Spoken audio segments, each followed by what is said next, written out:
தலைவர் என்ன பேசினாரு, எப்படி போச்சு? தலைவர் ஸ்பீச் வந்து பார்த்திங்கன்னா ரொம்ப மாசாகவே இருந்தது. நல்லா அம்பேத்கர் பற்றி நல்லா சொல்லியிருந்தார். இங்கே வந்ததுக்கப்புறம் எங்களுக்கு இன்னும் ஆர்வம் அதிகமாக இருக்குது. அந்த புக்கை படிக்கணும், நிறையா தெரிஞ்சுக்கணும். அவரை பற்றி இவ்வளோ நாள் நாங்கள் வந்து இன்னும் முழுமையாக தெரிஞ்சிக்கல இல்லையா? இப்போ எங்கள் தலைவர் மூலயமா இன்னும் நிறையா தெரிஞ்சுக்கணும் அப்படின்றதுல ரொம்ப ஆர்வமாக இருக்கும்.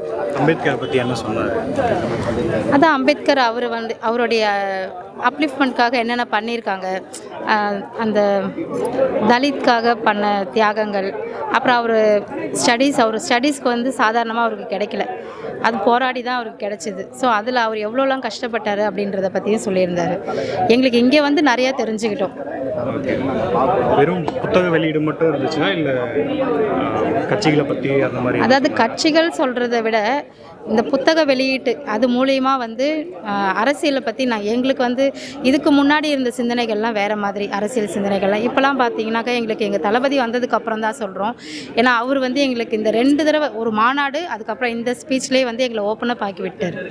ஸோ அவரோட ஸ்பீச் வந்து அரசியல் நோக்கமும் இருந்துச்சு, அதே மாதிரி இந்த புக்கு வெளியீட்டு விழா பற்றியும் இருந்துச்சு. நல்லா இருந்தது. மாநாடு ஸ்பீச்சுக்கும் இந்த ஸ்பீச்சுக்கும் என்ன டிஃப்ரென்ஸ் இருக்குது? ரெண்டும் ஒரே மாதிரி தான் எங்களுக்கு கோஷ் இருந்தது. ரொம்ப பூஸ்டப் பண்ண. ஆமாம், எங்களுக்கு வந்து எங்கள் தளபதி இப்படி பார்க்க இதுக்கப்புறம் திரையில் வரமாட்டாரோன்னு நினச்சி நாங்கள் ஃபீல் பண்ணிகிட்டு இருந்தோம். அதை விட சூப்பர் டூப்பராக எங்களுக்கு வந்து செம்ம பூஸ்டனாக இருக்குது. மாதத்துக்கு இப்போ ஆமாம், நாங்கள் அடிக்கடி கேட்போம். படம்னா வருஷத்துக்கு ஒரு வாட்டி தான் இந்த மாதிரி ஸ்பீச், இது மாதிரி அடிக்கடி கேட்போம். டிவியில் இதுக்கப்புறம் பார்ப்போம். இதுக்கப்புறம் தான் எல்லா சம்பவமே இருக்குது. 2026 தலைவரோடது தானா? கண்டிப்பாக இதெல்லாம் நீங்கள் கொஷின் கேட்கவே வேணாம். இப்போ இங்கே இருக்கிற க்ரௌடுன்னு தெரியும். மாநாட்டிலே எல்லாம் முடிவு பண்ணிகிட்டு இருப்பாங்க. முக்கால்வாசி எல்லாருக்குமே இப்போ அல்லு கழுந்துருக்கு. நிச்சயமாக நாங்கள் தான்.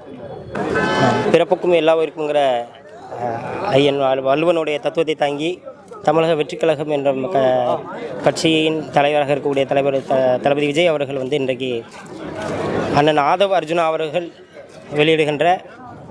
விகடன் வெளியிடுகின்ற இந்த அனைவருக்குமான தலைவர் அண்ணல் அம்பேத்கர் அவர்களுடைய புத்தக வெளியீட்டு விழாவில் கலந்து கொண்டில் பெரும் மகிழ்ச்சி அடைகிறோம். குறிப்பாக எங்களுடைய 5 கொள்கை தலைவர்களில் அண்ணல் அம்பேத்கர் அவர்களும் ஒரு கொள்கை தலைவராக நாங்கள் பிரகடனப்படுத்தி அதன் வழியில் நாங்கள் இன்றைக்கி அரசியல் பண்ணிக்கிட்டு இருக்கிறோம். இன்றைக்கி அதில் தலைவர் வந்து மிகச்சரியாக அண்ணல் அம்பேத்கர் அவர்களுடைய முக்கியமான பணிகள் குறித்தான அவர் கடந்து வந்த வழிகள் நிறைந்த சாதிய அடக்குமுறையின் வழிகள் நிறைந்த அந்த பாதையில் கடந்து இன்றைக்கி ஒரு சாதிச்சிருக்கிற ஒரு தலைவராக நிற்கிறாருங்கிறத பதிவு பண்ணியிருந்தார். கூடுதலாக இன்றைய அரசியல் சூழலில் சாதிய ஒழிப்பு என்கிற போலியான ஒரு பிம்பத்தில் இருந்து கொண்டு அதற்கு மாறாக ஒரு சாதிய கட்டமைப்புக்குள்ளாக இருக்கக்கூடிய சில கட்சிகளையும் நேரடியாக இன்றைக்கு வெளிப்படுத்தியிருக்கிறாரு. இதற்கான நிலை மாறும். நாங்கள் ஒரு சமூக நீதிக்கான கட்சி, நாங்கள் சாதி ஒழிப்புக்கான கட்சி, நாங்கள் ஒரு சகோதரத்துவத்துக்கான கட்சி என்கிற ஒரு வாய்வழி சொல்லை மட்டும் உச்சரித்து கொண்டு தொடர்ச்சியாக மக்கள் விரோத செயல்களை செய்கிற அனைத்து அரசியல் கட்சிகளை, அது மதவாத சக்திகளாக இருக்கட்டும், ஒரு திராவிட மாடல் என்று சொல்லக்கூடிய ஒரு பிரகடனப்படுத்தி கொண்டு ஒரு போலி ஆட்சியாளராக இருக்கக்கூடியவர்களாக இருக்கட்டும், ஒரு மன்னராட்சி தத்துவமாக இவர்கள் செயல்படுகிறார்கள்ங்கிறதையும் இன்றைக்கி வெளிப்படையாக பகிரங்கமாக கூறியிருக்கிறாரு. நிச்சயமாக மக்கள் 2026 தமிழக வெற்றிக் கழகத்தை ஆதரிப்பார்கள் என்பதில் எந்த விதமான ஐயமும் இல்லை. ஆக்சுவலி வந்துன்னா அம்பேத்கருடைய எல்லாருக்கும் தலைவர் அம்பேத்கர்னு வந்தோம். மேபி எங்களோட ஸ்பீச் வந்து மாநாடுடைய ஸ்பீச் மாதிரி இருக்காது எங்களுக்கு கெஸ்டாக இருந்துச்சு. பட் அதுக்கு எடுத்து கொடுக்குற மாதிரியே வந்து ஆதவ் கிஷோர் அவர் பேசியிருந்தார். இதுக்கு முன்னாடி வந்து சில கருத்துக்களாக இருந்துச்சு. சில திருமாவளவன் ஐயா வராதுக்கு வந்து காரணம் வந்து கருத்து வேறுபாடு தான், அதனால தான் வரலன்னு சொல்லிட்டு இதனால தான் வரலாம் அப்படின்னு சொன்னாங்க. ஆதவ் கிஷோர் வந்து அதுக்கு ஒரு வெளிப்படையான ஒரு கருத்து கொடுத்துருந்தார். வந்து எல்லாமே வந்து அது ஆளுங்கட்சியினுடைய பிரச்சனால இது நடக்குது அப்படின்னு ரொம்ப இதாக போட்டிருந்தாங்க. அதுக்கு எடுத்து லீடு மாதிரி வந்து தளபதியும் பேசியிருந்தார். இதுதான் 2026 ஒரு மாற்று அரசியல் வேணும்னு தான் அவரோட கருத்தாக இருந்தது. 2-3 வேண்டுகள் வந்து ஒன்றிய அரசுக்கும் மாநில அரசுக்கும் வச்சார். மாநில அரசு பற்றி என்ன சொல்றாங்க? புரியல. ஒன்றிய அரசு பற்றியும் மாநில அரசு பற்றியும் தலைவர் என்ன சொல்றாங்க? கருத்தை அவங்க இந்த விமர்சிக்கல. மாநாட்டில் விமர்சித்த மாதிரி ஓப்பனை விமர்சனிக்கல. அதுக்கு உள்ளே இருந்த ஆடியன்ஸும் அதுக்கு வந்து ஆதவ் கிஷோர் அவரே விமர்சனம் பண்ணிட்டார். அதனால் தளபதி விமர்சனம் பண்ணல. ஏப்ரல் 14 வந்து அம்பேத்கரோட பிறந்தநாள். அண்ணன் அம்பேத்கரோட பிறந்தநாள் அன்றைக்கி வந்து இந்திய ஜனநாயக நாளாக மாற்றணும்னு சொல்லி ஒன்றிய அரசுக்கு இது பண்ணார், வேண்டுகோள் வச்சார். அதை மட்டும் தான் பண்ணார். அங்கேருந்து மக்களுடைய உள்ளந்த தொண்டர்களும் மக்களுடைய ஆதரவே அதிகமாக இருந்தது பார்க்குறதுக்கு. தளபதி மக்களுக்காகவும் எல்லாரோட தேவைக்காகவும் பேசினார். நல்லா தெரிக்க விட்டார். அவர் பேச்சு ஃபயரிங்காக இருந்தது. எங்களால் கேட்டுக்கிட்டே இருக்கணும் போல இது அவரோட ஸ்பீச்சு. எல்லாரோட தேவையும் என்னன்றதை அவர் சொல்லிட்டாரு, அதுக்காக பேசினார். 2026 டிவிகே பற்றி 2026 அவர் தான் சிஎம் கிடையாது. மறுபிறவி எல்லாருக்கும் கிடைக்கிறது அவரால் தான். நெக்ஸ்ட் சிஎம் தளபதி தான், டிவிகே தளபதி தான் 100% உறுதி. லேடிஸ் மட்டும் இல்லை, எல்லார் வீட்லேயும் ஒரு சின்ன பசங்களோட இதுவெல்லாம் தளபதியோட சப்போர்ட் தான். அந்த சின்ன பசங்களோட சப்போர்ட் ஃபுல்லாகவே எல்லார் ஃபேமிலியுமே தளபதிக்கு தான். எல்லா ஓட்டுமே தளபதிக்கு. ஒரு வீட்டில் 10 ஓட்டு இருக்குன்னா 15 ஓட்டுனாலும் தளபதிக்கு தான். அது யாரும் ஓட்டு கேட்கணுன்னே அவசியம் இல்லை, எங்கள் தளபதிக்கு தானாலே ஓட்டு விழும். தலைவர் என்ன வழக்கம் போல தான் நல்லா பேசினார். என்ன சொல்ல, அவர் பார்த்ததே ரொம்ப இதுவாக இருக்குது. ரொம்ப ஹாப்பியாக பேசியே வரல. கிட்டத்தட்ட சௌந்தர்யத்துக்கு நாங்கள் உள்ளே வருவோமா மாட்டோமா அந்த மாதிரி இருந்துச்சு. உள்ளே வந்ததுக்கப்புறம் பார்த்து ரொம்ப ஹாப்பி. ஓகே, மற்ற கட்சிகளை பற்றி என்ன சொன்னார்? மற்ற கட்சிகளும் பேசினார், ஆனால் அதை டீட்டெயிலாக சொல்ல முடியாது, டிஸ்க்ளைமர் போட்டுருவாங்க. சரி எடுத்தாலும், ஆனால் அவரோட ஆட்சி வரணும், கண்டிப்பாக வரணும். 2026 நாங்கள் எதிர்பார்க்குறோம். இல்லை கண்டிப்பாக வருவார், எதிர்பார்க்குறோம்ல கண்டிப்பாக வருவார். தலைவர் என்ன சொன்னார்? ஒரு ஸ்பீச் பற்றி நீங்கள் என்ன நினைக்கிறீங்க? மோரோவர் இது ஒரு அம்பேத்கர் புக்கான ஒரு ஓப்பனிங்காக தான் நான் பார்க்குறேன். தமிழ்நாட்டில் எல்லாருக்குமே அம்பேத்கர் பற்றி எப்படி போய் சேரணுன்றதுக்கான ஒரு இன்ட்ரோவாக தான் இதை நான் பார்த்துட்ருக்கேன். நான் ஒரு விஜய் ஃபேனாக இங்கே வர்றதுக்கு முன்னாடியும் கூட இதுக்கப்புறமும் சரி அம்பேத்கர் பற்றின தெளிவான பல பாயிண்ட்ஸ் வந்து விஜய் அவர்கள் சொன்னார்.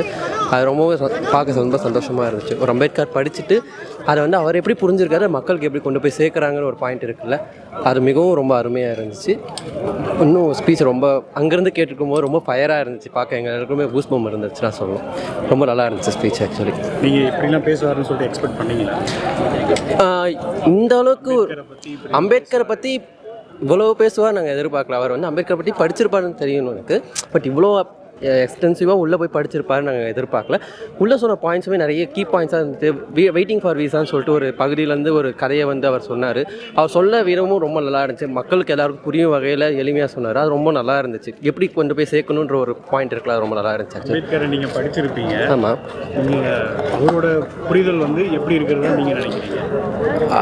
அவரோட புரிதல் வந்து எளிமையான மக்களுக்கு எந்த மாதிரி கொண்டு போய் சேர்க்கணும், ஒரு ரீசர்ச்சர் எப்படி பார்ப்பாங்க, ஒரு ஸ்காலர் எப்படி பார்ப்பாங்கன்னு, ஒரு தலைவர் எப்படி ஒரு தொண்டர்கள்கிட்ட கொண்டு போய் சேர்க்கணுமோ அந்த மாதிரி ஒரு கண்ணோட்டத்தில் அப்புறம் பார்த்துட்டு சொல்லிட்டு இருக்காரு. அது எங்களுக்கு ரொம்ப நல்லா இருந்துச்சு. எளிமைப்படுத்துகிற விதம் எனக்கு ரொம்பவே பிடிச்சிருச்சு. ஆக்சுவலி ஒரு விஷயத்தை எப்படி எளிமையாக மக்களுக்கு சொல்லி தரணும் அதுக்கான வேலையை கரெக்டாக சொன்னார். அது ரொம்பவே நல்லா இருந்துச்சு.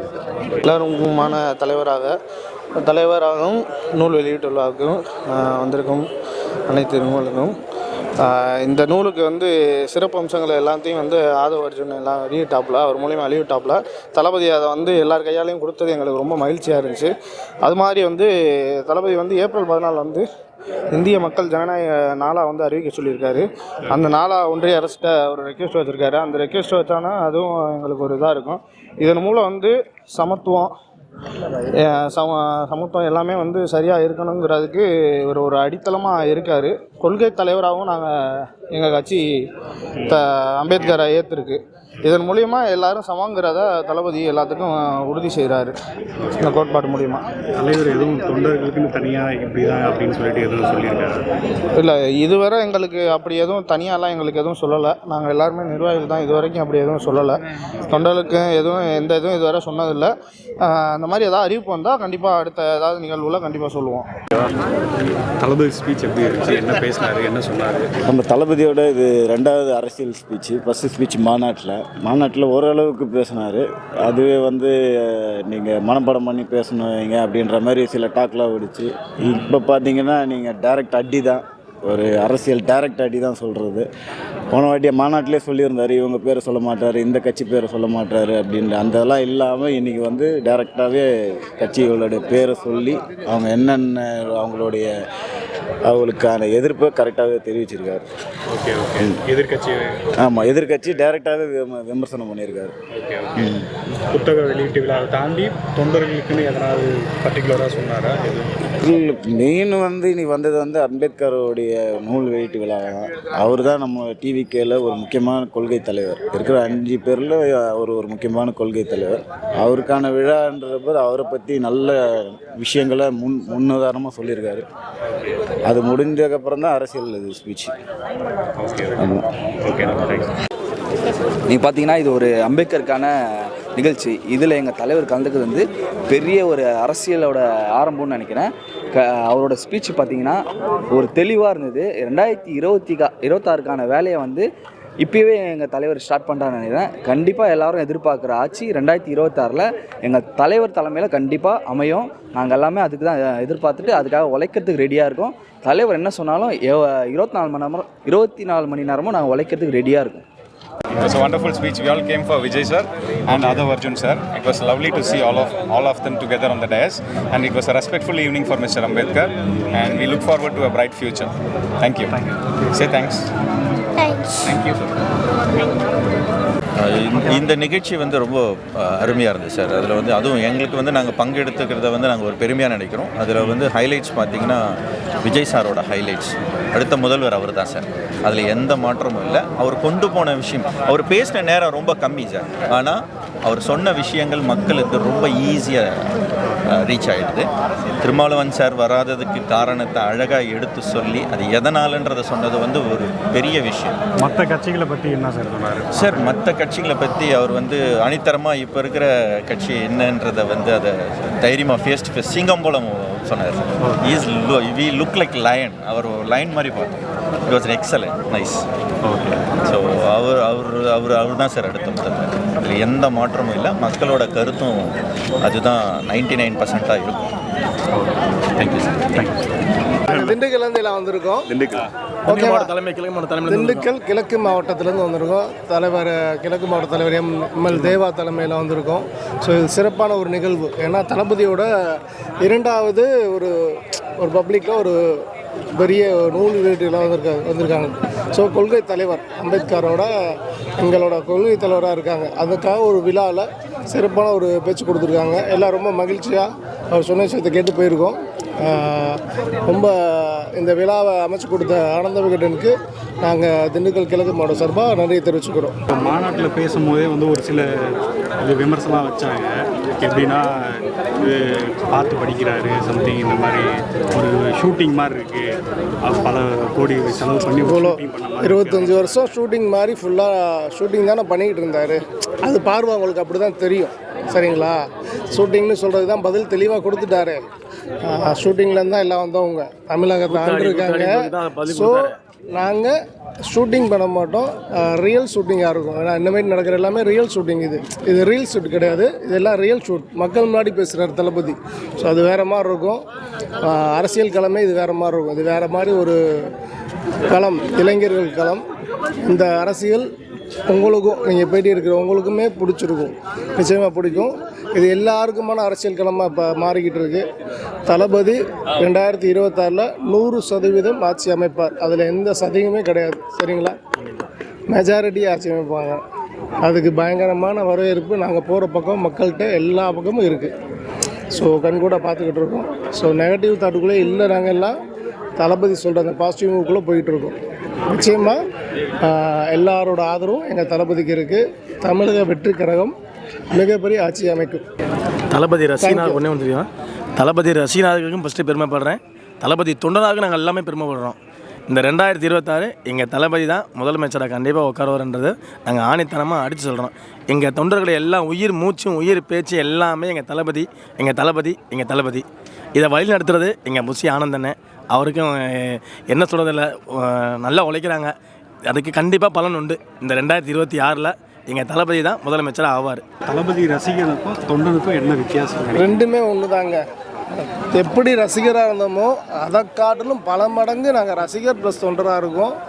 இந்த இந்த இந்த இளைஞராக இருக்கட்டும், இன்றைக்கி வீட்டில் இருக்க ஒவ்வொரு அம்மாக்கள், தங்கைகள், அக்காக்கள் எல்லாமே வந்து எப்படா அவரை பார்ப்போம், முதலமைச்சராக பார்ப்போங்கிற ஒரு வெறியில் ரொம்ப ஆர்வமாக இருக்காங்க. எப்படா 2026 வரணுன்னு அடுத்து ஓட்டு போகணும். அந்த தலைவர் சொன்ன அந்த உங்கள் ஒவ்வொரு ஓட்டும் எனக்கு வெடிகுண்டா மாறணும்னு சொல்லியிருக்காரு. அது மாதிரி தான் மாறும்.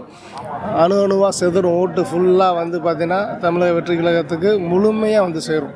அதுக்காக முழு முயற்சியாக நாங்கள் இறங்கியிருக்கோம். முழுமையாக பாடுபடுவோம். வெற்றி ஒன்று எங்கள் குறிக்கோள். வெற்றி எங்களை அடைஞ்சிருச்சு. ஆனால் வெற்றிக்கு இன்னும் நாங்கள் அதிகபட்சம் பாடுபடுறதுக்கு ரொம்ப ஒழுக்கமாகவும் தன்னிறைவாக நாங்கள் செயல்படுறதுக்கு ரெடி ஆகிட்டோம். சூப்பராக இருக்கும். வருங்காலம் தமிழக வெற்றி கழகத்தின் காலம் 2026 தளபதியின் அரியணையில் அமர்த்தி பார்க்கக்கூடிய ஒரு சிறப்பான காலம். தேங்க்யூ. ரெண்டுக்கு வித்தியாசம் கேட்டிங்க இல்லையா? அவரை ஸ்க்ரீனில் பார்த்தோம், ரசிகனாக வந்து ஸ்க்ரீனில் பார்த்து ரசித்தோம். இப்போ சட்டசபையில் பார்த்து அவரை ரசிக்க போகிறோம். இதான் ரெண்டுக்குள்ள வித்தியாசம்.